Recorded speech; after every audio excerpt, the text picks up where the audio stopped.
Hello, everyone. Tonight we are standing in a room full of strangers, some smiling, some whispering, most with eyes fixed on the stage. Where I'm about to speak, the lights are bright, hot, unforgiving, my palms sweating. And in this moment, right before the spotlight hits me, I'm not thinking about the presentation, not the tech, not the flowers someone sent backstage. I'm thinking about him, the man who once looked at me, quiet, unshaken, and said, "You're average."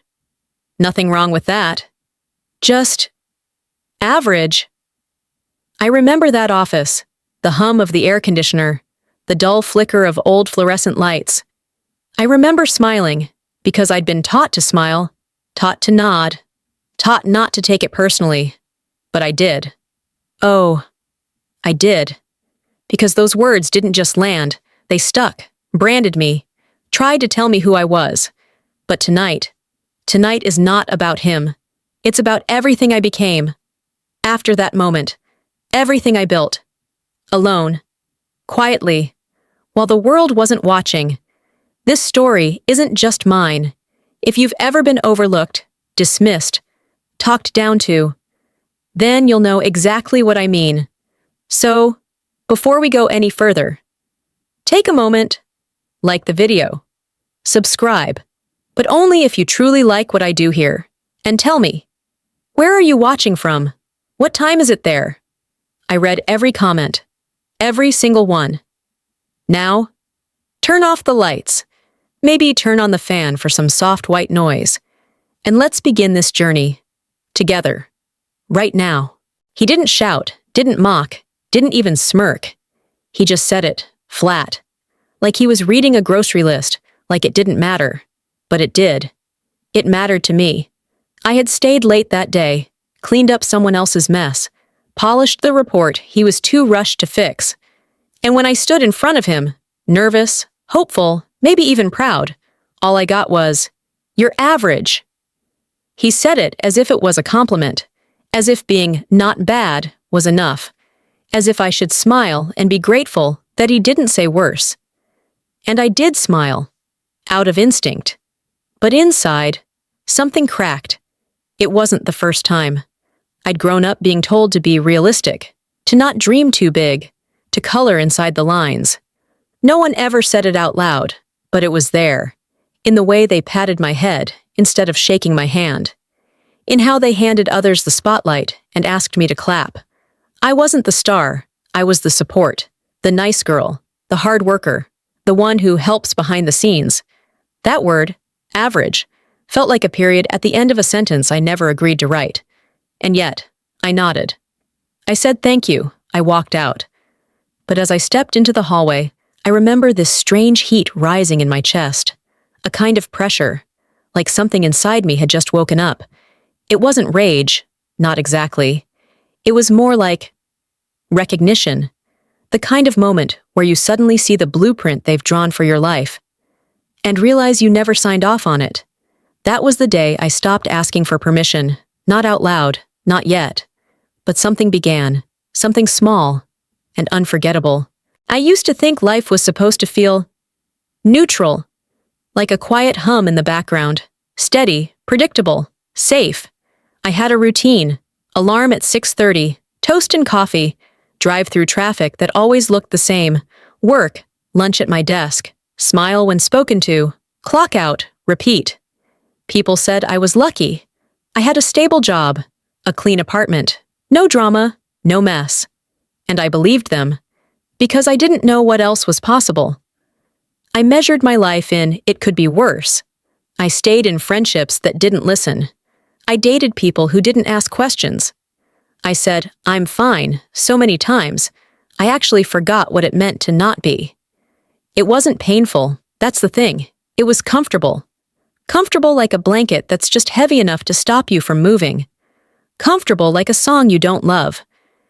But you've heard it so many times, you don't notice it playing anymore. But every once in a while, I'd feel it.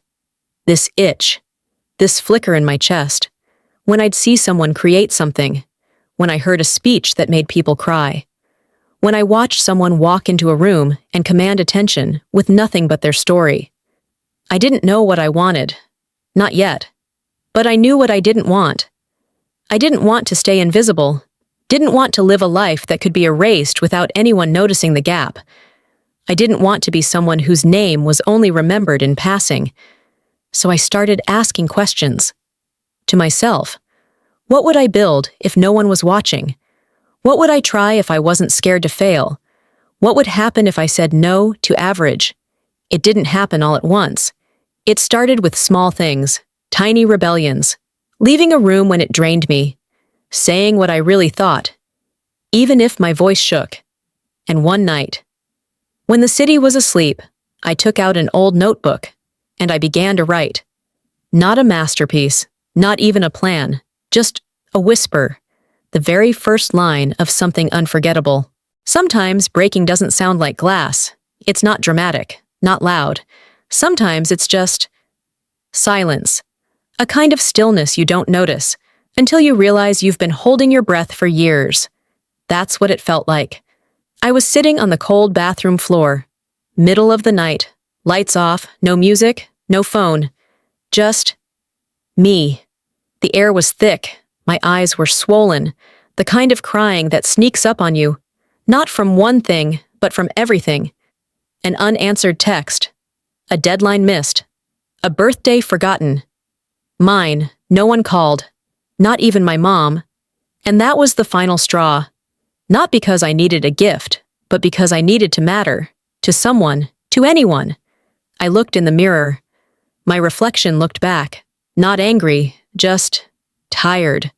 So tired of pretending, tired of playing small, tired of being the support beam in someone else's dream. I remember whispering to myself, like I was bargaining with the air, there has to be more than this. And the craziest part? Somewhere deep down, I believed it. That night was my breaking point, but not in the way people think. It wasn't the end. It was the first time I let everything fall, so I could start over. No masks, no pretending, no waiting for someone to save me. I picked up that notebook again, same one I'd scribbled in weeks before, and I opened to a blank page. This time, I didn't hesitate. I wrote one sentence, one idea, something I had always wanted to build, but never thought I was qualified to. I didn't know how, didn't have the connections, didn't even have a proper name for it yet. But I had one thing. Desperation, the kind that either drowns you or drives you.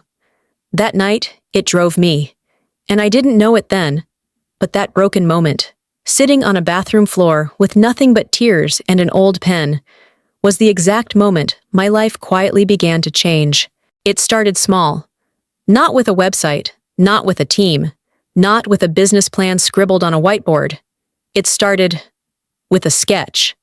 A single page in that notebook, an idea I couldn't stop seeing, even when I closed my eyes. It was messy, unrealistic, beautiful, it made no sense. And yet, somehow, it made all the sense in the world. It wasn't just a product, it wasn't just a brand, it was a space, a world, a feeling I wanted to give people, one I had never been given myself. I stayed up until 3 a.m., drawing lines, writing little notes in the margins, arrow after arrow connecting thoughts that barely fit together. And when the sun came up, I wasn't tired. For the first time in years, I felt awake. Not just conscious, alive. I hid that notebook like a secret, tucked it under my bed, carried it in my bag, took it to work, opened it when no one was looking. It was mine. And in a world where everything felt borrowed, that meant everything. I didn't tell anyone, not yet. I knew how the world worked. You show someone a raw, unformed dream, and they'll poke holes in it before it even learns how to breathe. So I built in silence. I downloaded free apps, watched tutorials in the dark, took online courses on things I didn't even know how to pronounce. I started learning, one tiny, shaky step at a time. Every mistake was a teacher. Every failure was fuel. And the craziest part? Even though I had no clue what I was doing, even though I felt like an imposter half the time, I couldn't stop.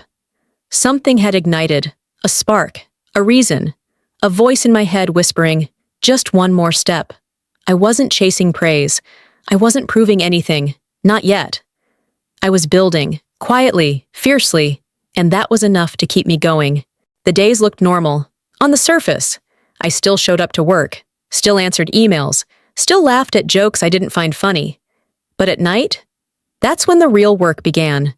I'd come home, kick off my shoes, and sit in front of my tiny desk, with nothing but a flickering lamp and a heart full of questions. The kind of questions that don't have answers yet, only direction. I was exhausted, not just tired. Bone deep, soul hollow, exhausted. But every time I thought about quitting, I remembered that office. That word. Average. And I'd open the notebook again. The work was slow, painfully slow.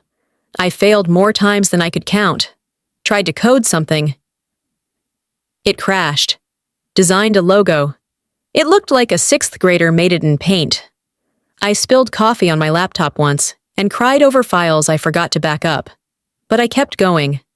Not because I was confident, but because I didn't want to go back to numb. During the day, no one knew. I smiled at meetings. I answered, "I'm good," without hesitation. But inside, there was a war.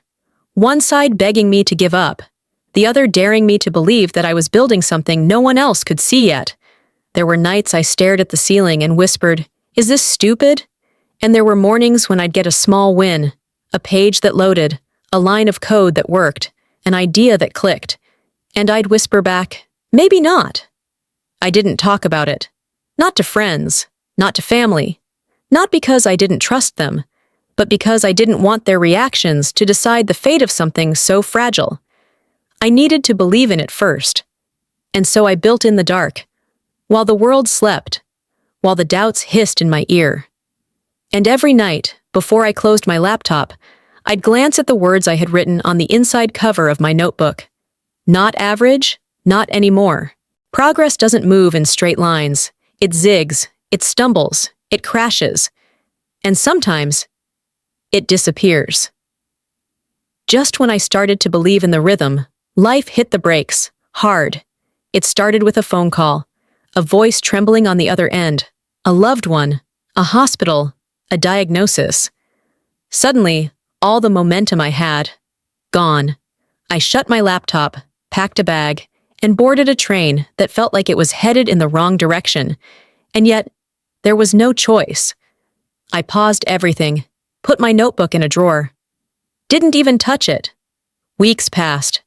Doctors, long nights in waiting rooms, the kind of exhaustion that doesn't just live in your bones, it lives in your spirit.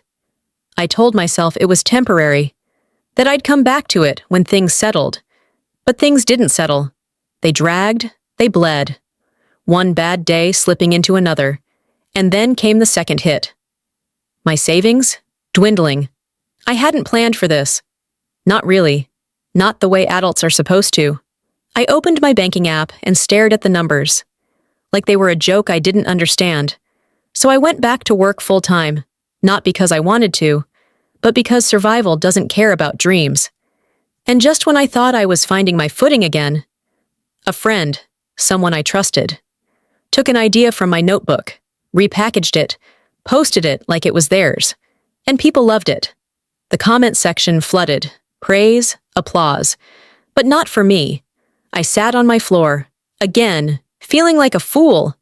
Why did I think I could build something? Why did I believe this would be different? I almost deleted everything, every file, every draft, every sketch. My hand hovered over the keyboard, ready to let it all go. But then, something stopped me. A single memory. The first night. The sketch. The way it felt when it was just me and the dream. And I realized, they could take the idea. They could mimic the surface. But they didn't have the depth. They didn't have me. That night, I made a choice. I would build it all again, but better, wiser. And this time, stronger than betrayal. It's strange how sometimes the smallest voice can pull you back from the darkest place. I hadn't told anyone I was struggling. I hadn't posted, hadn't shared. I was invisible again, by choice, but also not. One night, As I sat staring at my empty screen, a notification popped up. An email from a name I didn't recognize. Subject line, "You don't know me, but I wanted to say thank you." I almost deleted it, thought it was spam. But something made me click. Inside was a message, just a few lines. They had seen a draft I had once posted. A tiny snippet, months ago. Something I barely remembered sharing. And they told me it had made them feel seen, heard, understood. They said it inspired them to start something too, that it made them believe they weren't alone. I stared at that message for a long time. Longer than I should have. Because in a world full of loud voices and shiny metrics, it's easy to forget. Sometimes, the quietest acknowledgments are the most powerful. That person didn't know that I had almost quit, that I had questioned everything. They didn't know that their words landed like a life raft in the middle of a storm. But they did. And suddenly, the betrayal didn't sting as much. The setbacks didn't feel so final. Someone saw what I made, in its rawest form. And still, it mattered. That night, I took out my notebook, blew the dust from the cover, opened to a blank page, and I started again. But this time, it was different. This time, I wasn't just building for myself. I was building for the quiet ones, the people who've been told they're too soft, too small, too late, the ones who don't shout but still have something to say. I didn't need millions of eyes. I just needed the right ones, the ones who saw the heart in it. And I promised myself, even if no one ever noticed again, I'd still create. Because if even one person felt less alone because of it, then it was already unforgettable. It didn't happen overnight. There was no magic moment, no big break. There was just work. Quiet, steady, relentless work. I deleted what no longer fit, redesigned what felt clumsy, wrote, rewrote, and rewrote again. Every day after work, I'd head home, make a cup of tea, and disappear into that world I was building. No distractions, no noise, just me, and the thing that wouldn't let me go. I stopped chasing perfection, started chasing clarity, depth. What did I want this to say? What did I want people to feel when they saw it, used it, stepped into it? I wasn't looking for trends. I wasn't trying to impress the internet. I was crafting something that felt like truth.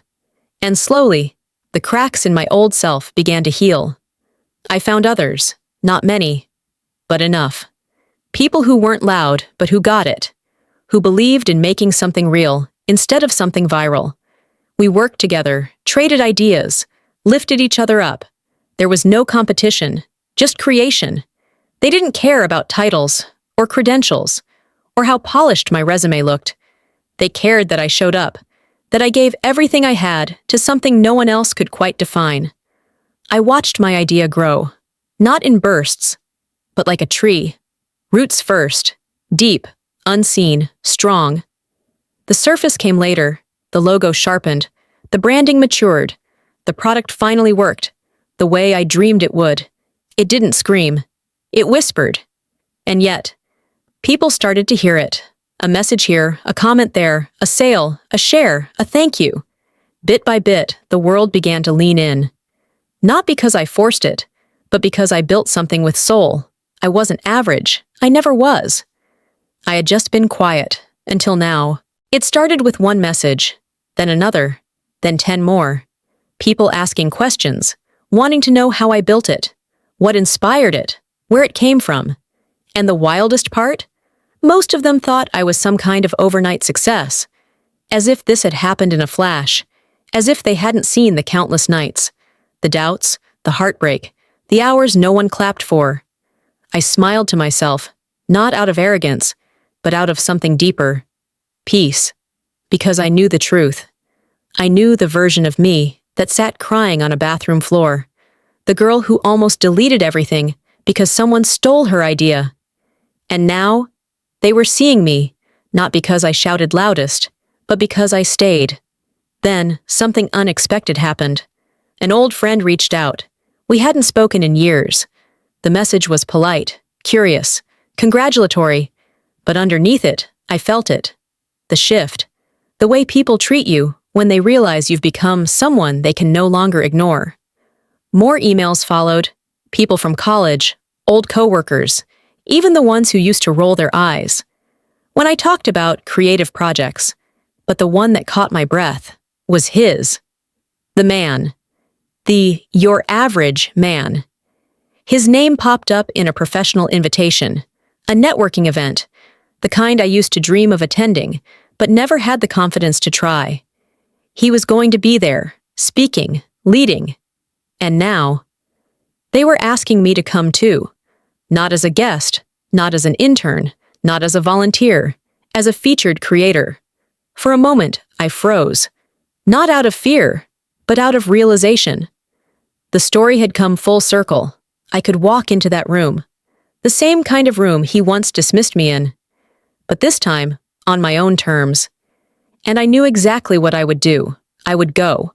Not to prove him wrong, but to prove that I had always been right, to believe in myself, even when no one else did. The invitation was printed on thick, textured cardstock. Elegant, expensive. My name, embossed in gold foil. I ran my finger across the letters.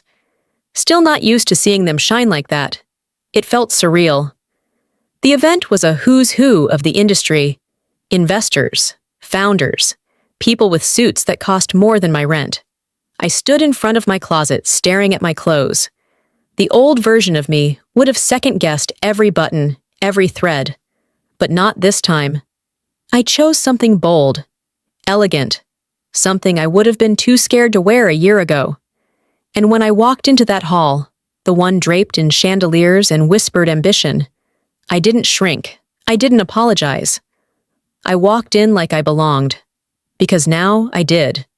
People greeted me by name. They quoted my work, asked questions with genuine curiosity, not condescension.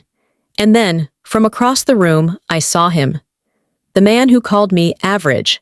Same posture, same clipped tone as he networked his way through a circle of polished professionals. But when our eyes met, he hesitated. Just a beat. But enough. He recognized me, not immediately, not fully, but he knew. He walked over, glass in hand, smile polite, eyes calculating. "Hey," he said, like we were old friends, like nothing had ever happened. "You've really made a name for yourself." I smiled, tilted my head. "Thanks." There was a pause. The kind that stretches because there's too much unsaid. He cleared his throat. "Your work's been impressive." Then, softer, "I guess I didn't see that back then." I looked at him, really looked, and I felt nothing. No rage, no need for validation, no desire to throw anything in his face. Just peace, clarity, like I'd outgrown the weight of needing to be seen by him. I leaned in slightly, not unkindly, and said, "You weren't supposed to." And then I turned and walked away. Not with a flourish, not with drama, just quietly, completely, because I didn't come here to be remembered by him. I came to remember who I became. Without him. The ballroom was full. People in crisp suits and tailored dresses, voices humming like a hive, flashes of light from cameras, laughter layered over jazz. But I didn't hear any of it. Not really. I was backstage, behind a velvet curtain. Waiting. A woman with a clipboard whispered, "You're up in 60. And in those 60 seconds, every version of me came rushing forward. The younger me, sitting in that gray office, smiling through someone else's ceiling. The tired me, alone at 2 a.m., writing on paper towels because my notebook was buried under bills. The broken me, knees to her chest on a bathroom floor, whispering, "Is this really all I'm meant to be?" And then, the current me, breathing steady, heart loud, but not afraid. I adjusted the mic on my collar, ran a hand down my dress, felt the weight of everything I'd carried to this moment. And then, they called my name. I stepped out, not rushing, not shrinking, just rooted. The spotlight was warm, familiar even. I looked out over the sea of faces and found calm. I began with the sentence that started it all. Someone once told me I was average, The room stilled, a few heads tilted, a few eyebrows raised. I let the pause breathe, and then I smiled. And maybe, in that moment, they were right. But what they didn't realize was that calling me average was the best mistake they ever made. Laughter, soft, thoughtful, then silence again. The good kind, the kind that listens, that leans in. I spoke with no notes, no slides, just story, just truth, not about success, but about becoming, about what it means to build something unforgettable when no one else believes it exists. And when I finished, there was no thunder, no standing ovation, just a stillness, like the whole room had exhaled together. And then, applause. Real, measured, full, but none of it compared to what I felt inside. Because for the first time, I didn't need the clapping to know I had arrived. After the applause faded, people swarmed the stage, some with cameras, some with questions, some just wanting to shake my hand. I smiled, answered gently, tried to stay present, even as my heart felt miles above the room. One woman grabbed my hands and said, "I've been waiting to hear something like that for years." Another whispered, "I was going to give up. Now I'm not so sure." And all I could do was nod. Because what do you say when strangers are echoing your own past back to you? I stepped aside, found a quiet corner where I could breathe. And that's when I saw him again, standing alone now, drink in hand, watching me. He didn't approach, not this time. Maybe he knew there wasn't anything left to say, but I could feel it. That awkward churn behind his polite expression, like he finally realized I wasn't the same person he once dismissed. And more importantly, I didn't care whether he saw it or not. He started to walk toward me, then hesitated, stopped, turned. And that, strangely, was the real closure.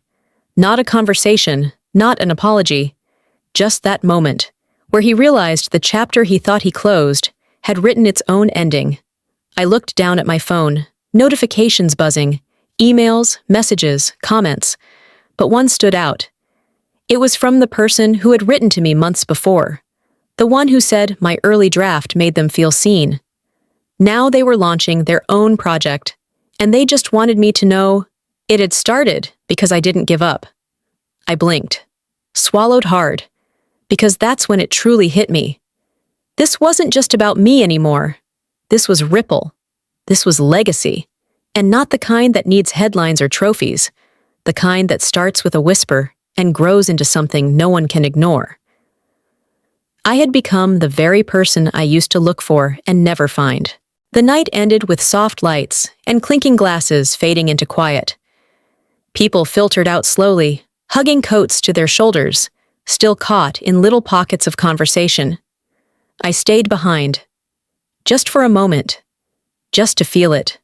The stage now empty, my footsteps echoing against marble floors. I ran my hand along the edge of the podium, the same place where my voice had filled a room that once would have swallowed me whole. But I didn't feel triumphant, not like I imagined I would. I felt whole.